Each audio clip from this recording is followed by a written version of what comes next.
E aí pessoal, tudo bom com vocês? Sejam bem-vindos a mais uma videoaula aqui no canal. Sou o professor Tiago e nessa videoaula vamos estudar os princípios da ótica geométrica, que é aquela parte do espectro magnético que corresponde à luz visível. Então vamos lá. Então, como a gente já sabe, luz é o agente físico que, atuando nos órgãos visuais, produz a sensação da visão. Então, a nossa visão existe graças à luz. O nosso olho enxerga a luz, que é a parte lá do espectro eletromagnético, que a gente consegue enxergar, que o nosso olho detecta. Então, a parte da física que estuda a luz é a ótica. Então, a ótica é a parte da física que trata dos fenômenos que têm como causa determinante a energia radiante, em particular a luz. Então, a ótica vai estudar aí a luz. Então, vamos ver agora o conceito de fonte de luz, porque os diversos corpos que nos cercam podem ser vistos porque a gente recebe luz deles. E quando essa luz incide sobre os nossos órgãos visuais, os nossos olhos, promovem os estímulos geradores da sensação da visão. Então, são considerados fontes de luz todos os corpos dos quais se pode receber luz. Então, se a gente enxerga um corpo, é porque ele está emitindo luz. E aí, dependendo da procedência da luz distribuída para o meio, os corpos em geral podem ser classificados em duas categorias, que são as fontes primárias e as fontes secundárias.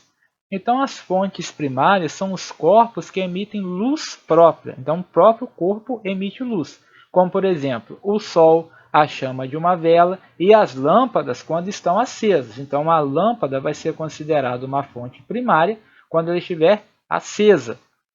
Já as fontes secundárias são os corpos que enviam a luz que recebem de outras fontes.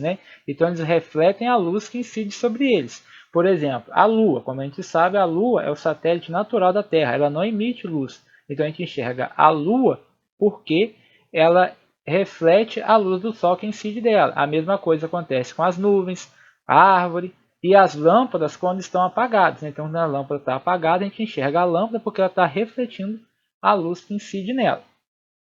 Agora vamos ver os meios de propagação da luz. Quais são os meios no qual a luz se propaga? Bom, entre eles primeiros aí são os meios transparentes, São aqueles que permitem que a luz os atravesse, descrevendo trajetórias regulares e bem definidas. Então, olha aí, a luz está incidindo aí nesse meio, os feixes de luz, os raios de luz estão entrando paralelo, atravessam paralelo e saem paralelo, porque esse meio é um meio transparente. Agora, o único meio que é absolutamente transparente é o vácuo. Agora, contudo, em camadas de espessura não muito grande, também pode ser considerados transparentes o ar atmosférico, a água pura e o vidro também, aquele vidro liso, também pode ser considerado um meio transparente, embora ele não seja 100% transparente. Já outro tipo de meio são os meios translúcidos, São aqueles em que a luz descreve trajetórias irregulares com intensa difusão. Então, o que é difusão? É um espelhamento aleatório. Então, o feixe de luz ele muda a sua direção. Então, provocado pelas partículas desse meio.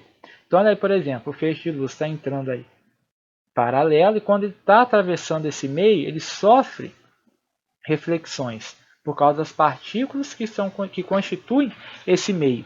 Então, isso daí é considerado um meio translúcido, que é o que ocorre, por exemplo, quando a luz atravessa a neblina, aquele vidro sanfonado, papel vegetal e tudo mais. Então, eles são os meios translúcidos. A gente não tem uma visão nítida, por exemplo, do objeto que está atrás desse meio. Por exemplo, você pegar aí a neblina, por exemplo, você andando numa estrada, está dirigindo, se tiver neblina, você não consegue enxergar perfeitamente o carro que está vindo na direção oposta. E por fim, nós temos os meios opacos, são aqueles através dos quais a luz não se propaga. Então, olha lá, a luz incide no meio opaco e não consegue atravessá-lo, então não consegue se propagar nesse meio opaco. E agora nós vamos ver aí os princípios da ótica geométrica, que são os 3 princípios sobre os quais se baseia a ótica geométrica. O primeiro deles é o princípio de propagação retilínea da luz. Nos meios transparentes e homogêneos, a luz propaga-se em linha reta. Então, a luz sempre vai se propagar em linha reta. Olha aí, nós temos a chama de uma vela, nós temos 2 obstáculos, o obstáculo A1 e o obstáculo 2, né, com orifício O1, orifício A2. Então, como a luz se propaga em linha reta, então a pessoa consegue, o observador, né, consegue observar aí a chama da vela. E como a consequência da propagação retilínea da luz, nós temos os fenômenos de sombra e penumbra. Então, olha aí, se a gente tiver uma fonte pontual, um pontinho aí emitindo luz, a gente vê aí um obstáculo, que seja opaco, né, como esse disco D, então o que vai acontecer? Quando a luz incidir sobre esse obstáculo desse disco D, ela não vai conseguir mais atravessar. Então, na parte que está atrás do disco, a gente tem o que a gente chama de sombra. Por quê? Porque a luz não consegue atravessar esse disco. E se a gente projetar essa sombra aí no anteparo A, então a gente vai ter aí nesse anteparo, né, um disco maior, né, que seria a sombra projetada. Então, toda a região do espaço que está atrás desse disco é o que a gente chama de sombra, certo?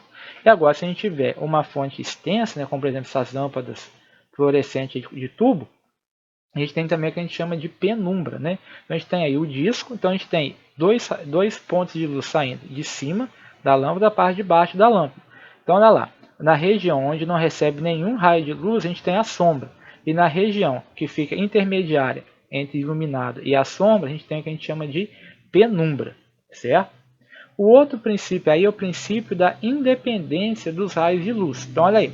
Então, a propagação de um raio de luz não é perturbada pela propagação de outros na mesma região. Um raio de luz vai depender da presença dos outros raios de luz. Então, quando ocorre um cruzamento de raios de luz, cada um deles continua sua propagação independente da presença dos outros e como se nada tivesse acontecido. Então, olha aí, o que nós temos aí? Nós temos dois feixes de luz, dois raios de luz, e eles se cruzam aí. Então, após esse cruzamento, eles continuam a sua trajetória independente da presença do outro. Então, quando dois raios de luz se encontram, se cruzam, eles continuam a sua trajetória como se nada tivesse acontecido. Esse é o princípio da independência dos raios de luz. E o último aí é o princípio da reversibilidade da luz. O que isso significa? Que a trajetória seguida pelo raio de luz no sentido é a mesma quando o raio troca o sentido de percurso. O que isso quer dizer? Quer dizer que a luz pode ir e voltar pelo mesmo caminho. Então, olha aí. Nós temos duas pessoas aí. Observe o sentido da setinha. Está indo de cima, do observador de cima para o observador de baixo. Então, como o observador de baixo está recebendo o raio de luz, ele está enxergando o observador de cima. Então, a pessoa de baixo, o observador de baixo, consegue ver, né, vamos considerar que isso daí seja um espelho, a pessoa de cima. Mas, graças a esse princípio da reversibilidade de luz, olha aí agora. Antes estava indo de cima para o de baixo, agora está saindo de baixo e indo para o de cima. Então, a pessoa de cima, o observador de cima, também consegue observar, ver, né, enxergar o observador de baixo. Então, por isso, nós temos certeza de que uma pessoa pode nos ver através de um espelho, quando a gente observa os olhos da pessoa através dele. Então, se eu estou no espelho olhando o olho da pessoa, então essa pessoa também está olhando o meu olho. Isso daí, graças ao princípio da reversibilidade dos raios de luz.